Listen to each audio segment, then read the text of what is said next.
Welcome in the latest episode of the 5 on the Floor podcast on the 5 Reasons Sports Network. Make sure to check out 5reasonsports.com for all the latest South Florida sports news. It is totally free. Also, check out the new 5 Rings Canes on our platform.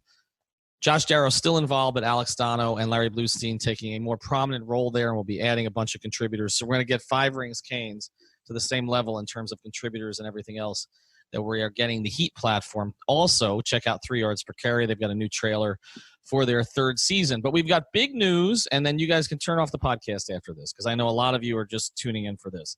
We have 2 tickets to give away to the Dwayne Wade jersey retirement game against the Cleveland Cavaliers. So you can watch Colin Sexton pound the ball into the hardwood for 24 seconds, and you can watch Dwayne Wade get his jersey retired. Here's all you need to do. Follow Lamas Dental on Instagram. That's Lamas Dental on Instagram, and tag 3 friends on their post. So go to the Instagram post, and you just have to tag 3 friends. So obviously bringing people to the Instagram account. The winner will be chosen by Lamas Dental 48 hours before the game. So that's Thursday. So this podcast is going to post overnight into Wednesday. You've got a little bit of time. The more friends that are tagged, the more entries into the giveaway. And, of course, the game is Saturday night, February 22nd at 8 p.m. And now, today's episode. Welcome to 5 on the Floor, a Miami Heat and NBA podcast from Ethan Skolnick with Alphonse Sidney, a.k.a. Alf954. Brought to you by the 5 Reasons Sports Network.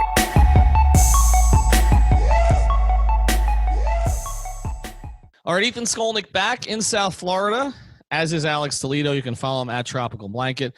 Alphonse Sidney. Where were you this weekend, Alf, that you couldn't make it to All-Star weekend? No, it wasn't this weekend. It was the next weekend I'm being in Columbia, and the week beforehand I had a trade show, so it was just too much time to ask off for. So I missed the frigid tundra of Chicago. Too damn bad. Well, yeah, you also missed All-Star weekend, but other than that, yeah. You're going to Columbia? Which Columbia? The college I went to or the country? No, I'm going to Medellin. So I probably won't be back, if knowing my history with Colombian women. I'm gonna setting you up, man. I'm going to stay silent on that.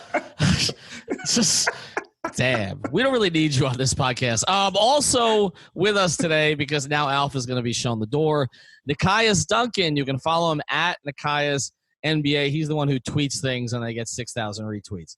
Nekias is back. Were you back in South Carolina at this point? Yes, sir, I am. Yes, sir. Glad to be somewhere with some sun. Yeah. Well, by the way, there's a photo that the 3 of us took together, and it was pointed out to me that I am the same age as Alex and Nekias combined.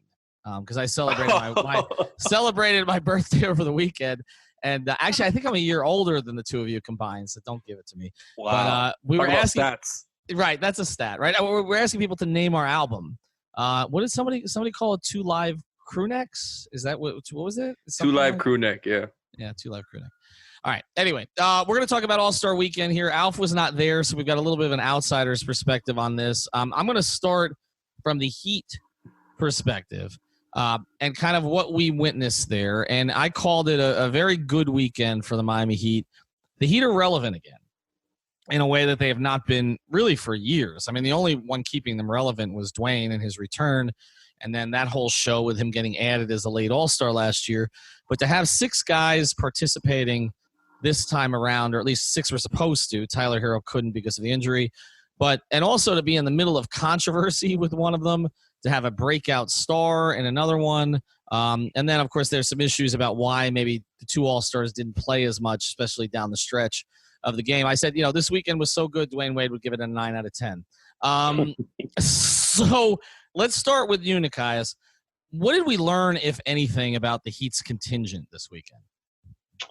That their young core is a lot better than that has been given credit for, I believe.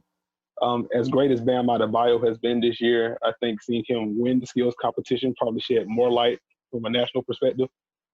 Seeing him nail all of the passes in the skill competition. I think he went, 3 of 6 from 3 throughout the whole thing.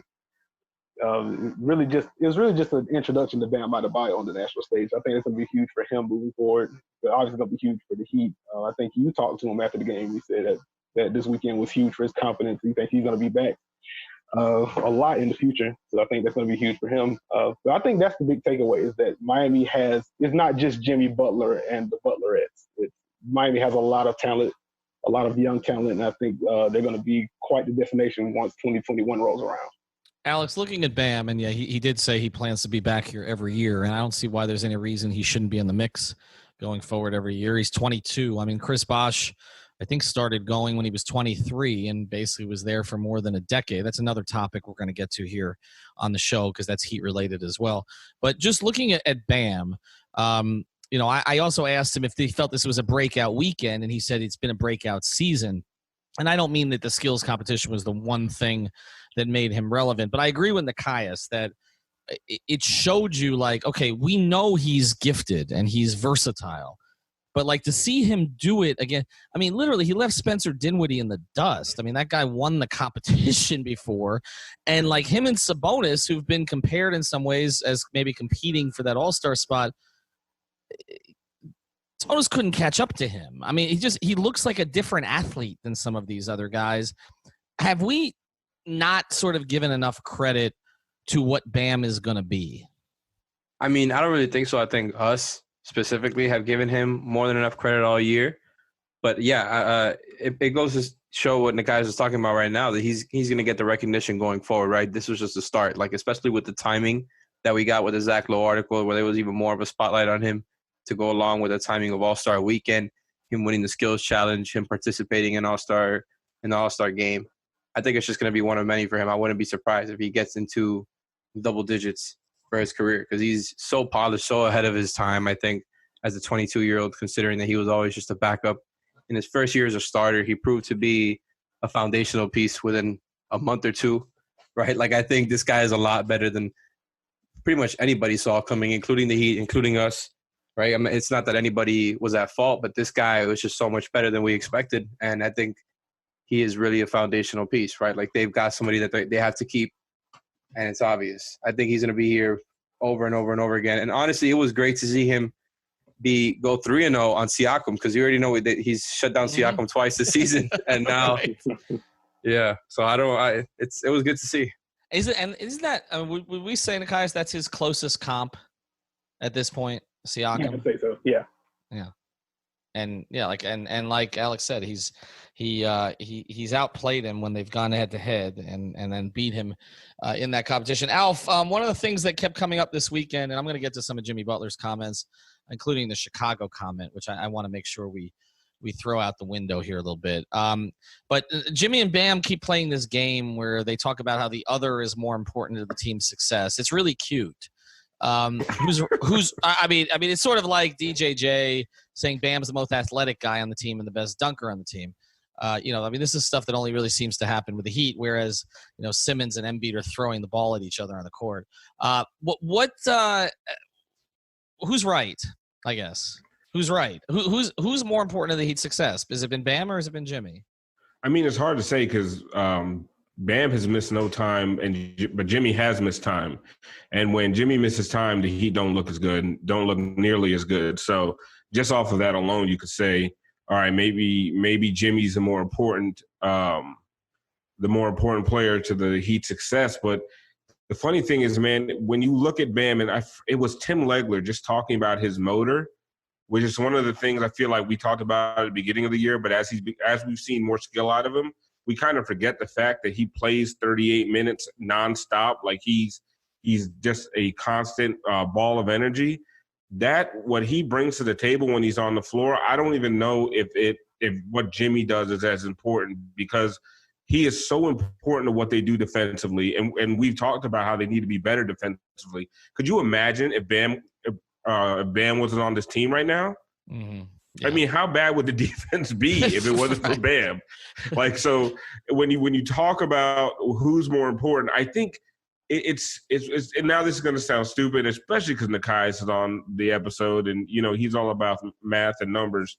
But when you talk about the intangible stuff, I think Jimmy's the most important player on the team. I think he makes this team go. I think the entire team feeds off of his energy and feeds off of his personality, and they play the way they play because of Jimmy. But on the floor, basketball-wise, I think right now that Bam is their most important player because he brings the ball up on offense. They do a lot of the things that they do on offense through him, and he's their best defender right now. Yeah, and like I said, Jimmy said it again. It's NBA TV that Bam's the most important player on the team. I want to get to some of Jimmy's comments, and then after the break, we'll start to touch on the competitions, and particularly the Derrick Jones Jr. one. But I stood in front of Jimmy Butler. He arrived late to his own presser on Saturday, which was not unexpected. But he did sit there for about 18 minutes and answered questions. The Chicago writers, bless their souls, Casey Johnson and Joe Cali and all the others, we're kind of trying to press him about whether or not he enjoyed his experience in Chicago and whether or not he ever wanted to return.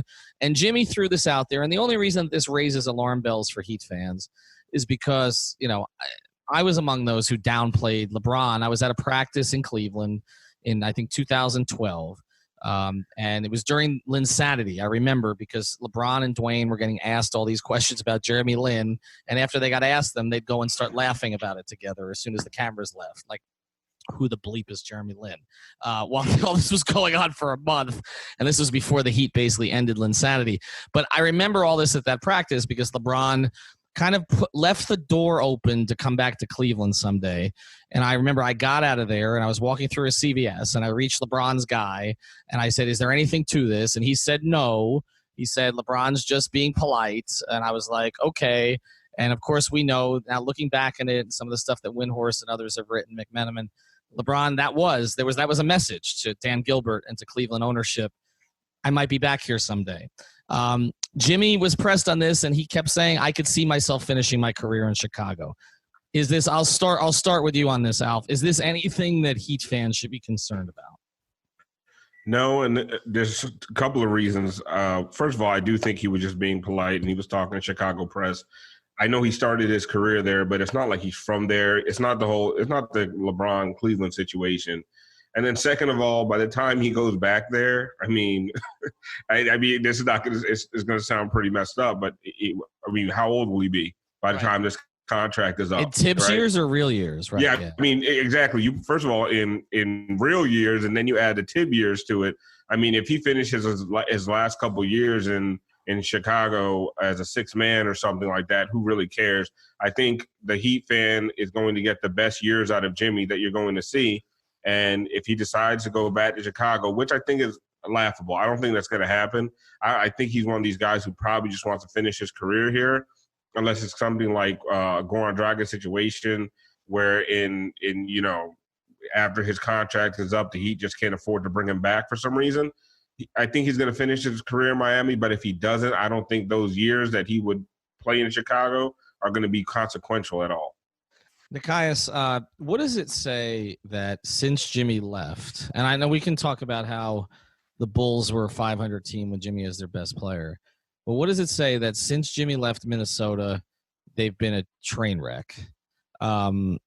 Since he left Chicago, is there something worse than a train wreck?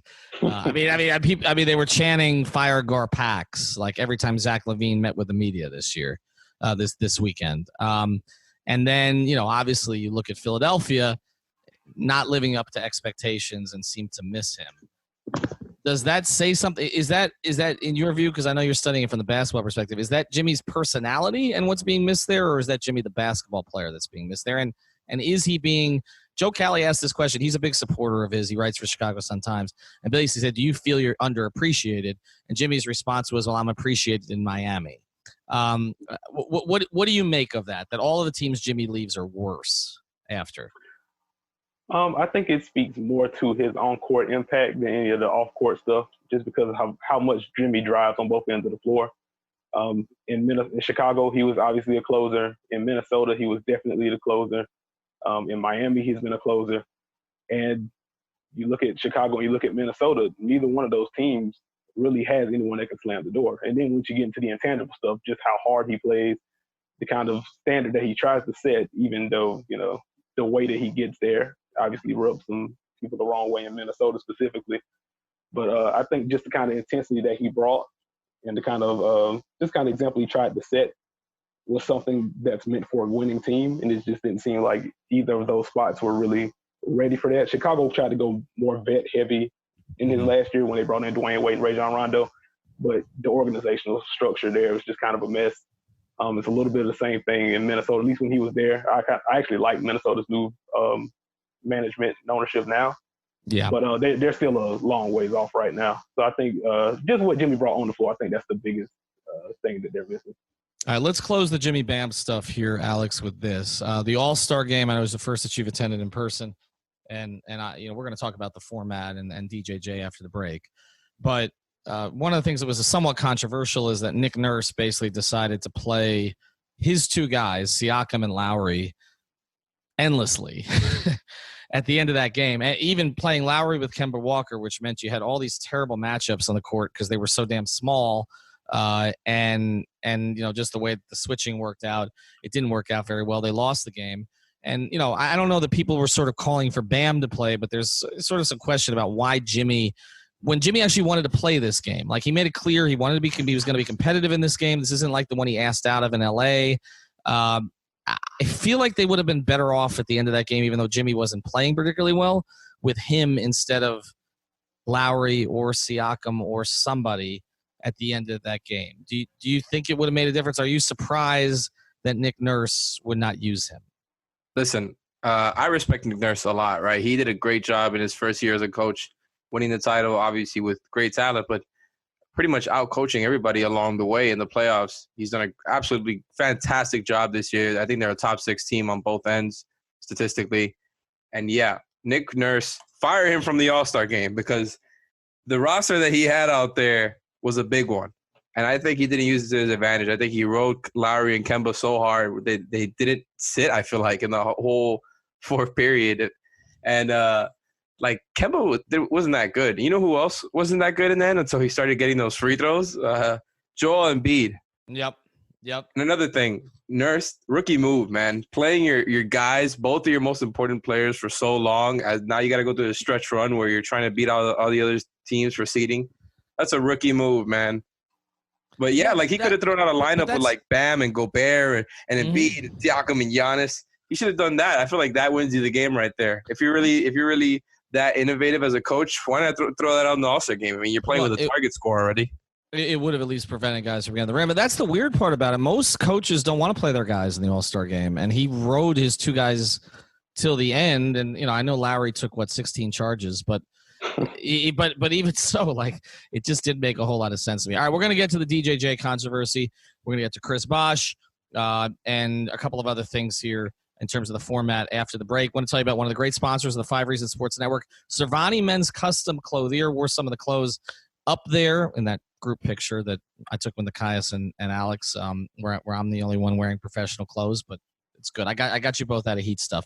How frustrating is it to shop for dress clothes? You can never seem to find the right fit, color, or style. Maybe you feel like you'll never know what to wear or how to wear it. You've got a wedding or a special event coming up, or you just wear professional attire daily. That's why you got to go see Blanca over at Cervani Men's Custom Clothier in South Miami, her private showroom located right across from Sunset Place on Red Road, right above Shula's 357. Cervani has been designing fine custom-made clothing in South Miami for over 30 years. Your custom-made suits, pants, shirts, and shoes will fit you just the way you like. So schedule a private consultation with Blanca to start looking your best and get the benefit of a female's perspective on men's fashion. Give her a call at 305. That's 305-310-2085. That's 305-310-2085. Nothing fits like custom-tailored clothes, so stop buying off the rack. All right, let's get to DJJ and Dwayne.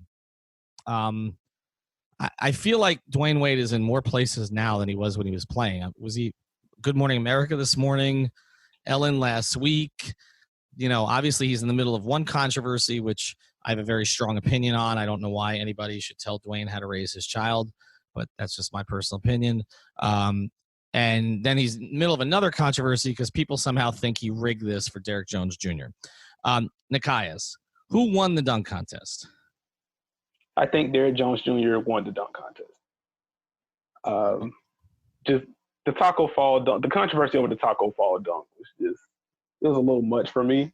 I understand the thought of dunking over a 7'5" man is absurd, and Aaron Gordon mostly pulled that off, but also he clipped him. Mm-hmm. So I don't think you can get a 50 for clipping the guy that you're trying to jump over. And if you're trying to clear a big man, get a big man that you can clear. But that you shouldn't get sympathy points, I don't think, especially once you're that late in the contest, you're already in overtime, basically. So, Derrick Jones Jr. edged him out with that windmill basically from the free throw line. And I think that should just kind of be it. It isn't that the thing. Derrick, I know people said he redid the same dunk 3 times or very similar dunks, but he had dunks prepared for that. But Aaron Gordon didn't prepare the Taco Fall dunk. He just looked for the tallest guy he could jump over. Like, there was no prep there. There was no nothing. There was no planning. It was just Taco Fall is tall.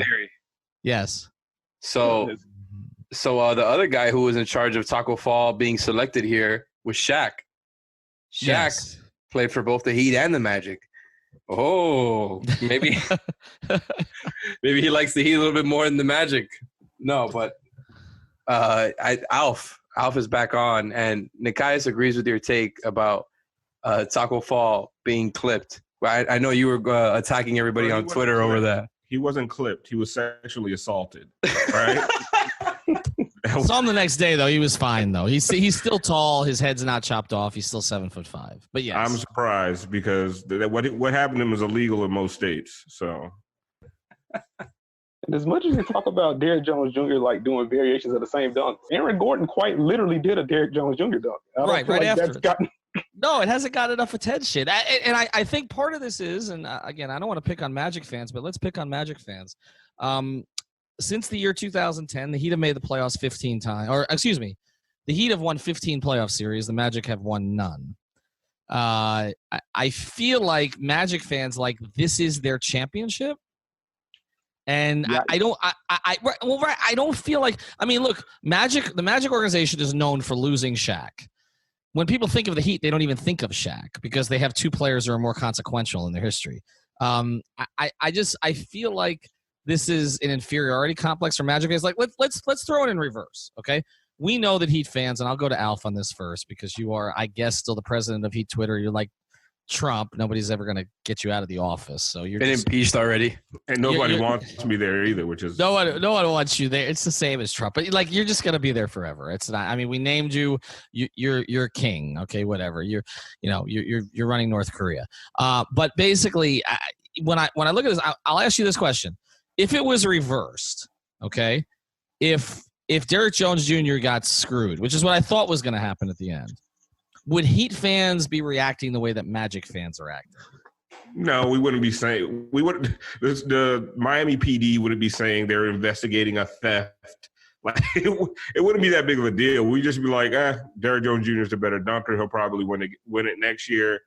I think there would have been a disappointment, but we probably would have just talked a bunch of trash and moved on. It really wouldn't be this big of a deal. And then it's not even just the Orlando fans. It's just all NBA media and just NBA fans in general who just don't. And I know it's going to sound like I'm doing the thing where everyone hates Miami, but it's true. Everyone hates Miami. Mm. Somehow Dwayne Wade's this conspirator. And it's this whole thing. And if it was in reverse, Heat Twitter would have been mad for maybe the rest of that night, and then we would have moved on the next day. But they had nothing. What else does Magic Twitter have to talk about? I didn't even know Magic Twitter existed. What is it?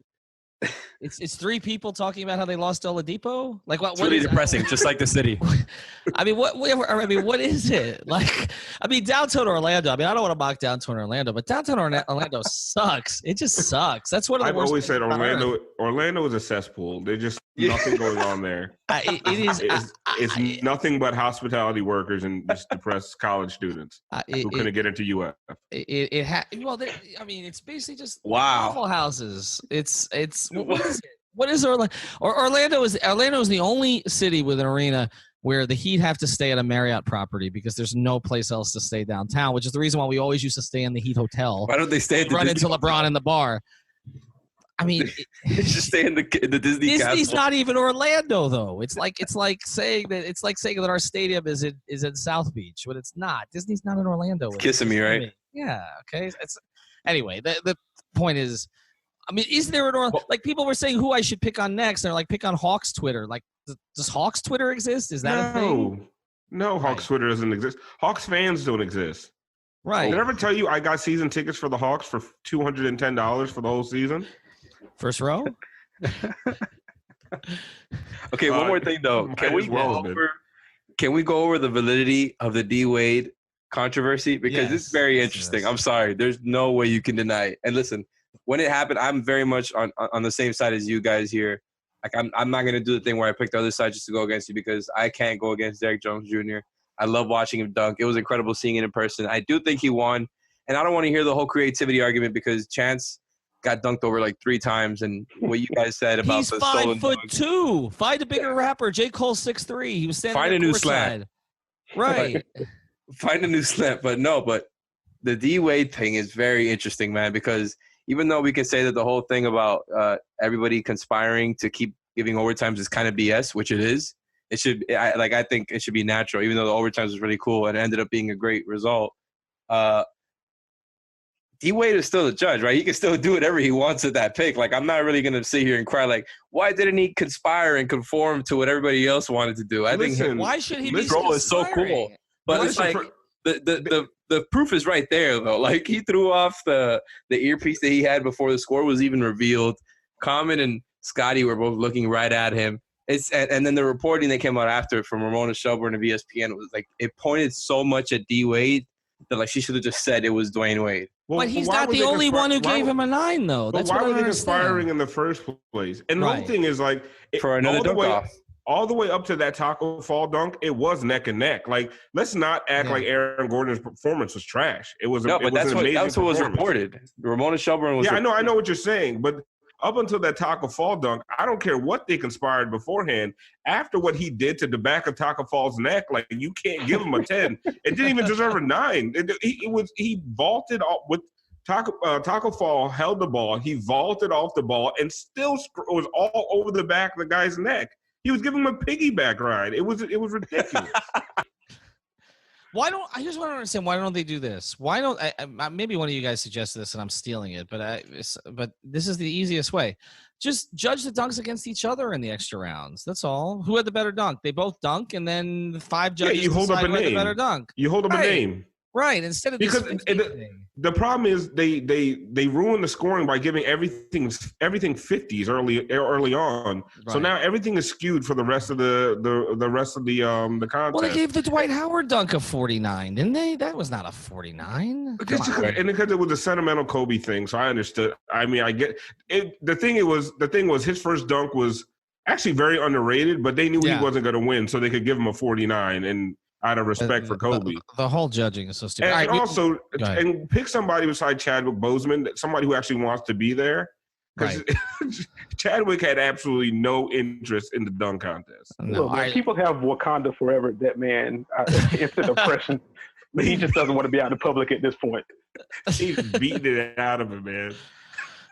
Oh, my God. All right, we got 2 more things to get to. We got to get to them quick here because this thing's going to run out on us.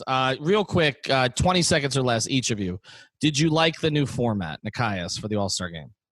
Yes, I did. Got to do something with the free throws at the end. I cannot remember who. I think it was Coop, actually. It was Coop. Cooper had a great idea. Great idea. Yeah, basically, if you're tied late in the game, you're taking free throws. Once you make the free throws, instead of them being added to your score, it deducts from your opponent's score. Mm-hmm. I like that idea, just so you have to end the game on a bucket. But other than that, the format's great. You guys like it? I like it, and I like it even more because everyone complained about it beforehand. Because that's what we do on Twitter. We just complain about things without giving them a chance. It's like the draft or anything else. A draft, trade, new rules for a stupid All-Star game. Twitter gets apoplectic about the dumbest things, and then it happens. Oh, wow, it was great. So, yeah, basically that was a Jay Crowder of events.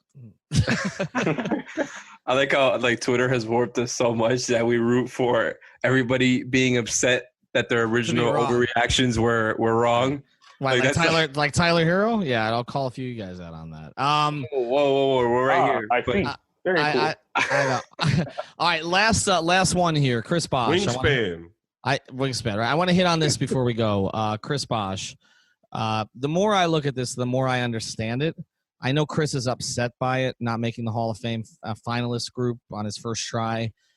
He's a Hall of Famer. I saw that he sort of responded to some tweets. I think Chris has taken it personally. I don't understand the Basketball Hall of Fame. They seem to change the rules every year. I don't know who votes. They keep it a big secret, unlike the NFL, the Football Hall of Fame, where you know who the voters are, and they reveal their votes later on at times. So I don't know what the hell this is. They've got the international, they got the women's, it's all over the place. They apparently changed the rule that, how many international players, how many women could get in this year so that they could spotlight the top of the class. And then they only took three players who are three of the greatest players of all time. Okay, Kobe, Garnett, and Duncan. So I understand Bosh is not at that level. Did you guys, Alex? You were particularly pissed about this at first. Heated. Have you calmed down about this? I'm still fuming at the ears. My face is still red. I'm still fuming at the ears, but I think my face is still red because of the snow. But no, honestly, my real take is, after having thought that you can't put him over Garnett. My real take is, you zoom out a little bit, and Garnett and Bosh have had some similar careers, huh? Yeah. They both didn't do much with their original teams after years of just wasting time and looking like really, really good talents, even though Garnett was the better defensive one. And then they joined super teams and won titles. So what I'm saying here is Ring should be the tiebreaker. Bosh should be in over KG. That's my take. Oh, come on. That's my take. I'm going to Nekias on this. Nekias, are you fuming at this, that Chris Bosh wasn't a finalist on his first try? No, I'm not fuming, just because of the guys that went in ahead of him. Chris is going to get in. And honestly, I mean, just the ballot thing is just kind of weird. I really don't know what the rules are on what the limits are, how many people can get in. So that kind of needs to be made more clear and needs to be more transparent. I want more transparency in voting, period. Right. We need to get that together. But no, I'm fine. Chris is going to get in. He obviously deserves to get in. What was the stat? I think he's like the only 11-time All-Star that isn't in the Hall of Fame right now. It's not going to be a big deal for long. It just kind of stinks that he's not getting honored soon enough, I guess.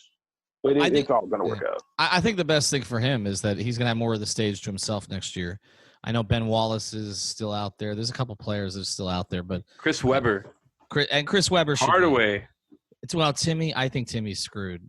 Timmy's done everything he can to repair That's that. terrible. And it's just he's given up on it. I've never seen an athlete do more to try to repair a mistake, and still nobody cares. It's amazing. Alf, I will leave this final thought for you, and then we're going to do a total separate Heat pod, and this got to be quick. Overall impressions this Heat weekend was? I thought it was a coming out party mostly for Bam, and just showing the entire league how much young talent that the Heat have. The Zach Lowe article, like Alex said earlier, kind of just set the stage for the whole weekend. Mm-hmm. And I just think that the camaraderie I saw on the bench at the dunk contest was one of the coolest things that I saw, that all the Heat guys sat together. Mm-hmm. A lot of times you don't see that. It's usually a weekend where all the stars commingle. But all the Heat guys were right together on the bench. Derrick Jones Jr. went back there after every single dunk to make sure he talked to UD and all the different guys, and UD looked like he had the time of his life. I really felt like they needed this. Like they really, really needed this break. I mean, Jimmy's talked about it a little bit, like he's going to spend the next 2 days not doing shit, and I believe him. But then I feel like they're really setting themselves up for the stretch run. It was a good weekend, and it was a good break for the guys. All right, check out obviously our contests. If you got to replay it, go back to the beginning of the podcast, because you've got very limited time on that one. Also, check out Seltzer Mayberg Law Firm, onecalllegal.com. Spell it out, O-N-E, calllegal.com. That's where you can have all of your legal needs handled: slip and fall, personal injury, traffic tickets, immigration, sports law. They handle everything based there, right there in North Miami. But they handle cases from all over the state. So if you got any issue, as soon as this podcast is over, onecalllegal.com. Talk to you soon. Thank you for listening to the Five on the Floor on the 5 Reasons Sports Network.